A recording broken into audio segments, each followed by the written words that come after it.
వితలలోకం ఇది అతలలోకం క్రింద ఉంటుంది. ఇక్కడ హటకేశ్వరుడు అనగా శివుడు భవానీ అమ్మవారితో వినోదిస్తుంటాడు.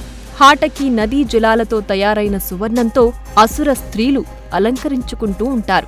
సుతలలోకం ఇది వితలలోకం క్రింద ఉంటుంది. సప్త చిరంజీవులలో ఒకరైన మహాపురుషుడు బలిచక్రవర్తి ఇక్కడే ఉన్నాడు. బలిచక్రవర్తి స్వర్గంలో ఉండే ఇంద్రుడు అనుభవించే భోగాల కన్నా ఎక్కువ భోగాలను అనుభవిస్తూ వైభవంగా పాలిస్తుంటాడు.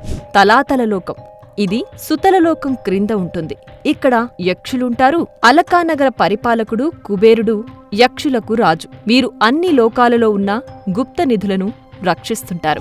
మహాతలలోకం ఇది తలాతలలోకం క్రింద ఉంటుంది. ఇక్కడ క్రతుపుత్రులైన వినత క్రతువులు, కాద్రవేయులు అను సర్పాలు సహస్రాది శిరస్సులతో కూడినవారై మహాబలవంతులై కామరూపధారులై తమ పత్నులతో కూడి ఉన్నారు.